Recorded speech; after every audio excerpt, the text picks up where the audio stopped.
Have you ever thought about what happens after the revolution? After the fighting stops and the new flag goes up? Today, we're diving into the incredible story of one of Africa's greatest writers, Ngugi wa Thiong'o. His search for what went wrong in his own country, Kenya, took him on this radical journey that perfectly mirrored the fate of his nation, and it reveals a powerful truth about what happens when a dream is betrayed. And that's the big question, right? It's the one that haunted Ngugi and his entire generation. I mean, they fought for freedom. They won it. But then something went terribly, terribly wrong. And in just 10 short years, his whole idea of what that betrayal was about would flip completely on its head.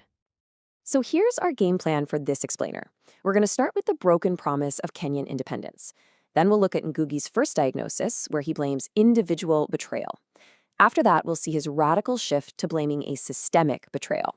And finally, we'll see what happened to him when his ideas became too dangerous. Okay, so let's set the stage. Our story begins in this crucible of Kenyan independence. It was a time of just immense hope, but also really deep trauma. The fight for freedom from British rule, which is called Uhuru, was incredibly bloody and complicated, and it created the perfect, intense backdrop for Ngugi's early work. This timeline is absolutely key. You see the brutal Mau Mau uprising kicking off in 52, and then finally in 1963, Uhuru Day, independence. But check this out, just 4 years later, Ngugi publishes his novel, A Grain of Wheat. And it's not a celebration, not at all. It's this deep, troubling look at the moral cost of that freedom. And that brings us right to A Grain of Wheat, which was kind of Ngugi's first shot at figuring out what went wrong. And at this point, he's looking inward. He's suggesting the poison wasn't some external enemy, but something festering inside the hearts of his own people. The title of the book comes straight from this Bible verse. And honestly, this is the key to the whole novel. It's all about sacrifice. The idea that for true freedom to grow, someone has to pay the ultimate price. The hero of the novel, a guy named Kihika, he's that grain of wheat, a martyr whose death is supposed to bring new life to the whole nation. But here's the crazy twist. The man who actually betrayed the hero, Kihika, that's the main character of the book, Mugo. To everyone in his village, Mugo is this icon of the resistance. But secretly, he's carrying this soul-crushing guilt because he's the one who sold Kihika out. And it wasn't for some grand political reason, it was because of his own personal envy and trauma. This conflict is the engine driving the whole story. So here's the first diagnosis, right? In 1967, Ngugi is saying the revolution is failing because of individual moral weakness. The solution wasn't political, it was personal. The only way to heal the nation was for individuals to confess, to face their own demons, and hopefully cleanse the community's soul. Now let's jump forward 10 years. A decade of independence has gone by, and Ngugi's whole perspective has done a 180. His next major novel, Petals of Blood, is this fiery, angry takedown of a completely different kind of betrayal. Wow. I mean, this one quote from the novel just sums up the new reality in Kenya perfectly. The dream of Uhuru, of freedom for all, had curdled into this nightmare of obscene wealth next to crushing poverty. The problem wasn't just a wound in the soul anymore. It was a sickness in the entire system.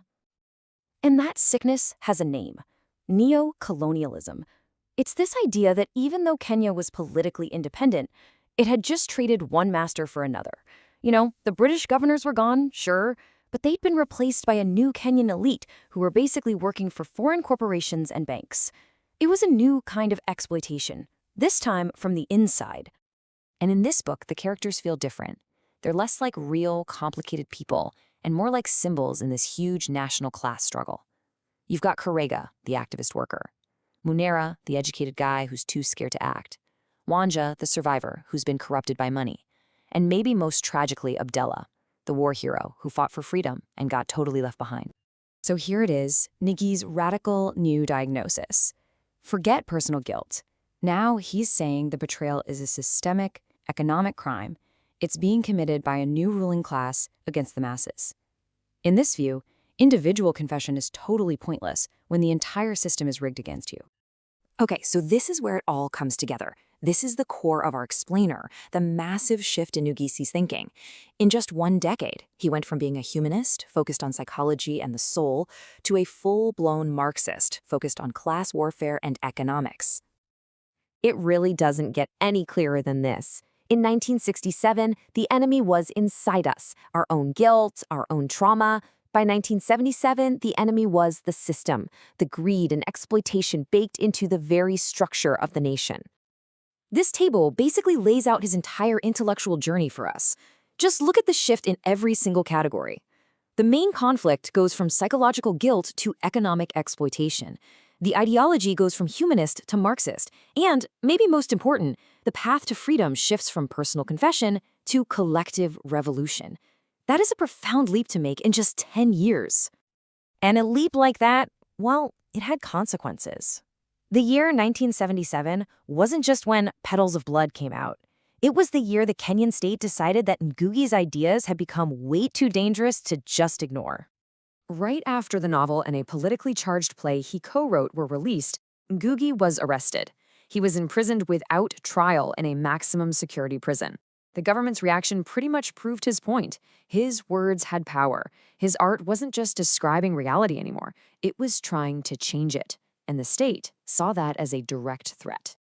And so we're left with this really powerful question, one that Ngugi himself was wrestling with his whole life. Is betrayal born in the individual human heart, like with Mugo, or is it just the natural, predictable outcome of a corrupt system, like what we see in Petals of Blood? It's a question that goes way beyond books, and it forces all of us to think about where true change really begins.